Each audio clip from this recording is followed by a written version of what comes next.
Olha o tamanho da bronca que o Brasil pode estar assumindo se não reconhecer que é preciso sentar e negociar e não jogar truco.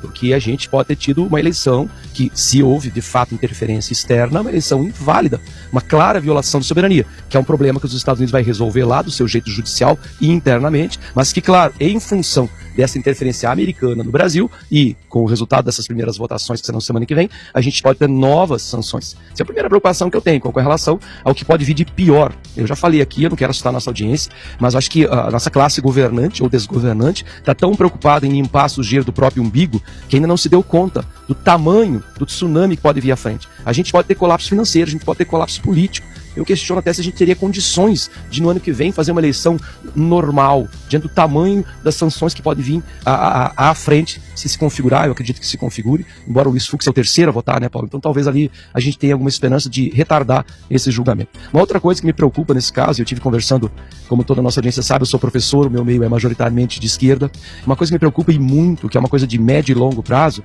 é a postura do brasileiro diante de. Eu, inclusive, presenciei, infelizmente, uma manifestação pública comemorando o início do julgamento. Eu sempre falo assim, parece que o brasileiro, ele comemora gol de mão se a vantagem for pro time dele. Ele não se importa com a questão moral. Ele não está preocupado. Não estou falando do brasileiro como um todo, estou falando dessa parcela que abre mão da questão moral, da legitimidade, da legalidade, em nome de estar certo.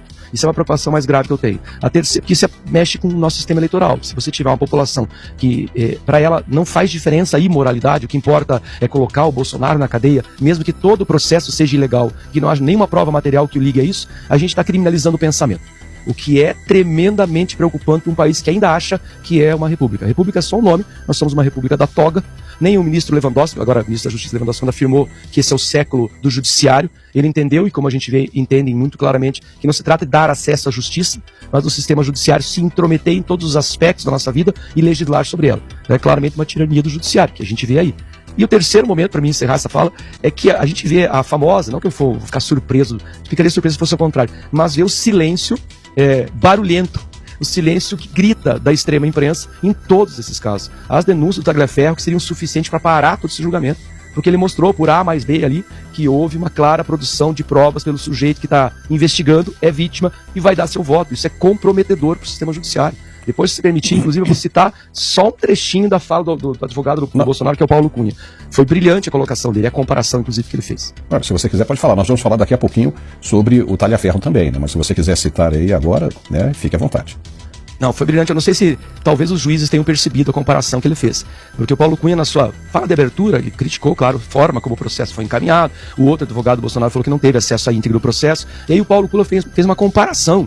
Começou muito bem, muito inteligente. Para quem está estudando direito, vai lá assistir a fala do Paulo Cunha. Foi brilhante a colocação dele. Ele falou, olha, assim, o que está nos parecendo, que o Brasil está abrindo, palavra dele, uma cicatriz no sistema judiciário brasileiro. Uma ferida que vai ficar para sempre marcada. E ele citou o caso Dreyfus. Dreyfus com D-R-Y-Fus, Dreyfus. O caso Dreyfus foi um caso de manipulação judicial para incriminar um judeu por ser judeu. O processo foi todo farseado. E em função de todas as denúncias da farsa do processo, o grande escritor francês Émile Zola, que aliás era socialista, escreveu um artigo no jornal em 1898 chamado J'accuse, eu acuso. E eu vou ler só um fragmentozinho. Qualquer semelhança com a realidade não é mera coincidência. Artigo do Émile Zola em função desse processo que o advogado Bolsonaro citou. Ele começa assim: eu o acuso de ter sido artífice diabólico do erro judiciário.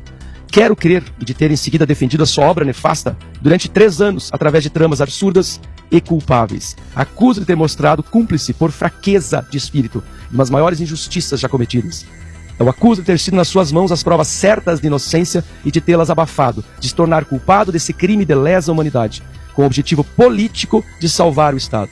E por último, eu acuso, enfim, de ter violado a lei ao condenar um acusado apoiado em uma peça de acusação mantida quase secreta, e acuso de ter encoberto essa ilegalidade sob ordens, cometendo também o crime jurídico de inocentar quem se sabia culpado.